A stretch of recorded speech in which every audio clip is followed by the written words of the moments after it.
I'm Katherine Ross, and I'm joined by Jim Cramer. We're joining you via Skype this morning in our effort to practice social distancing. Jim, what's top of mind for you this morning? Dr. Fauci saying that maybe things are about to turn. And this is on top of last Thursday where we were saying that maybe things were going to get bad. This very mixed message is causing too much bullishness in the stock market. I think that Dr. Fauci, like others, wants to be positive. A plateau is not a thing that you're. They have plateau in Madrid, and it turns out to be not even a plateau. It still keeps going up. What we want is eradication, okay? And everything short of eradication is going to make it so that you are not going to live your life the way we did. So while I appreciate all of Dr. Fauci's work, I do not think that cheering or saying, hey, listen, we're at a plateau means anything good for the stock market. All it means is that maybe we'll be going outside in a month or two.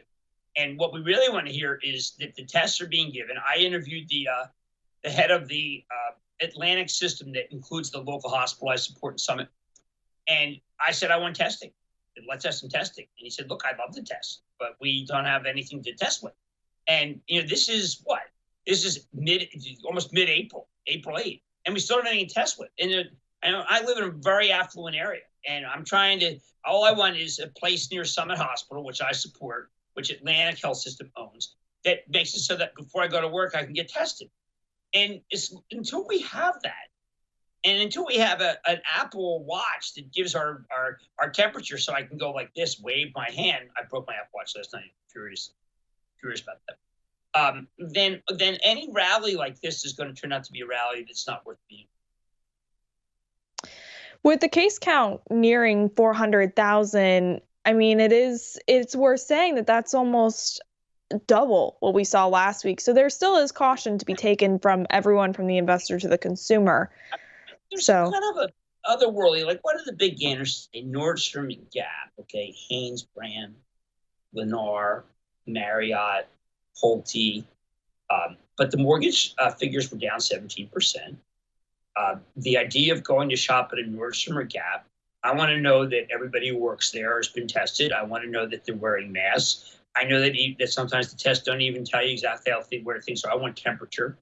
And, these stocks are going up because they went down too much, okay? Like FedEx is at 123. That stock has made a remarkable comeback, but that's because China's coming back online. There, at least I can point to something and say, oh, well, that's got some good news. The others that we're getting are stocks that were reflecting bankruptcy that are not going to go bankrupt now, or that are they got so low that they became well under what the company's worth. But I reiterate that until we get really good testing, and then ultimately until we eradicate COVID, you don't want to own those stocks. And like we own a retailer TJX, and TJX is furloughing a lot of people. I'm still betting TJX will be great because when they finally get open, they'll have unbelievable bargains. But we trimmed some TJX yesterday. Why? Well, because frankly, we're now beginning to feel like that the testing isn't as close as we thought it was going to be. And the social distancing, like we're doing now, is going to make it so the long line of TJX is going to be so long because there's so much gaps in between that maybe it doesn't do as well. The idea that MGM Resorts is up 6% today, well, that's because it shouldn't have maybe gone down as much as it did. But Catherine, the idea that we're going to go to a casino and we're going to look for a house and we're going to go to a store, it's too soon. And if you want the stocks to reflect that, that's fine. Me, I'm a seller, not a buyer into that situation. McDonald's posted a 22% fall in March in global same-store sales. Does this prove to you that the drive-thru is not immune to this virus? Yeah, but that wasn't bad. I mean, I saw the McDonald's domestic, and I expected really, really bad numbers. And, the comps were down 3.4%. I mean, there was a management team 6 years ago where that would have been good numbers. So I thought that was okay. I thought McDonald's was good. I was tempted to buy it off that. We don't want to have, we're waiting for discounts. If McDonald's had broken down today off that number, which I was kind of hoping it would, then I would have said, you know what? If McDonald's yields more than 3, we got to get interested. It's the same way that when Home Depot got to 3, I said, like, look, I got to be interested. And Home Depot's, anytime it's under 200, you get to 3. So I think McDonald's is a good stock. I just wanted it to be down today. Jim, let's circle back to something. Let's circle back to Dr. Fauci. I want to ask you, do we need an economic version of Dr. Fauci at the White House press briefings every night? I got when I was on the show, glad you mentioned it. I got it absolutely terrific. Okay. Trying to figure out the price of the new Apple Watch. Can't believe I dropped it last night. I was so angry, I was so upset. It's a long, long day. Going back and forth with my wife about what I was going to do tonight. And I lost track of it. It fell and it just cracked. And it's like my favorite thing in the world. I use it to wake up. It's my alarm. I like the way it feature. Okay, so here's the guy. I'm told that the guy we want to get, I'm going to work on this today, is Bill McCraven. He's an admiral, and I probably won't be able to get it done today, but admiral and a Navy SEAL. He led the U.S. Special Ops mission for Obama to get bin Laden. Fantastic and respected leader. So this is what I'm looking for. I'm looking for someone that we have faith in. Take the pressure off Fauci. Take the pressure off Pence. And certainly take the pressure off the president. Hate him or like him, he's completely distracted by these conferences. Now, some people say, well, he can't do campaign rallies, so this is what he does, but they're very distracting. I would like our president to be doing something other than these press conferences. So if we can get someone like this admiral whom that'll look into, then I think that we have a shot. Yesterday we had this thing with Crozier and the guy who was the acting secretary of the Navy. That was just terrible. I don't want to read about this. You're supposed to keep that in-house.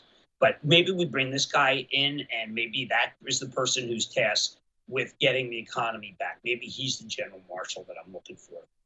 But I had General McChrystal on. I thought he would have been good, but General McChrystal left in a cloud. Even that's ridiculous. He's incredibly distinguished.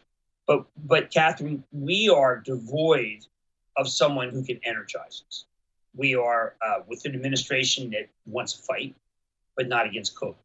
Now, they say they want to fight against COVID. They seem to want to fight with each other. And hate them or like them, you don't want that. You don't want to see the discord. That's like the head coach having discord with the offensive coordinator. And I'm really surprised, just in terms of leadership, whether you're a Democrat or Republican, you don't want it. If you're a Republican, you just don't want it. It's just not what you want. You want to defeat COVID, not each other. So, I'm looking for someone who can step in. Now, my view has been ignored when it comes to the COVID bond. My view has been ignored when it comes to the shutdown for the month and pay people not to work. My view has been ignored on trying to have temperature taken and masks everywhere. So I presume that my view will be deliciously ignored by trying to come up with someone who's an admiral to do this. And all I can say is I'm never going to stop trying to propose ideas, because that is what we should be doing, is trying to help. And I don't really care that they are negative and they are antagonistic and they are cynical. It's every American's duty to try to come up with things that might. And I appreciate that you're trying to get someone at that helm, because I do think that there's a little bit of a disconnect on, for example, who's gotten the loans, who's been paid out. We're not quite hearing from the government about whether we're hearing that they've received money, but we don't know who's received what money, so it would be nice to have someone at that White House press briefing who could tell us about that. Right. And there are issues with the Small Business Administration and the filings. Community banks seem to have been better at doing the processing, and Citi has not gotten it together. Wells is not allowed to loan. No one seemed to think about that. Wells has a cap. Jerome Powell should be saying, you know what, the people who ran Wells are all gone. Now it's Charlie Sharp, new chairman. Everything has to happen quickly, and the Treasury Secretary was right to act with alacrity. But others had to go with the program.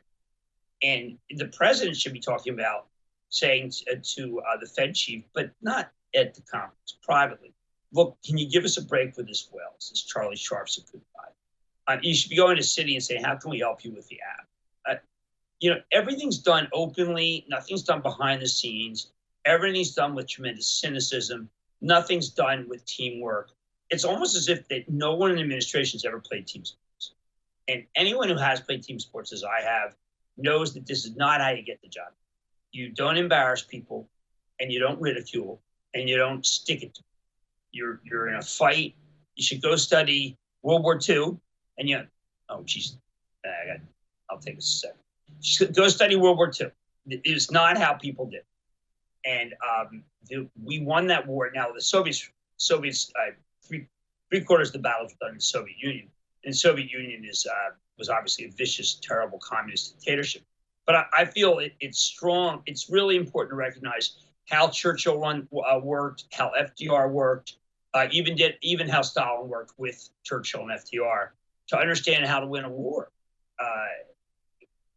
They're ahistorical, in other words, non-historical. They just have not read enough. They have not read enough Churchill. They have not read enough FDR. They've not read enough Stalin.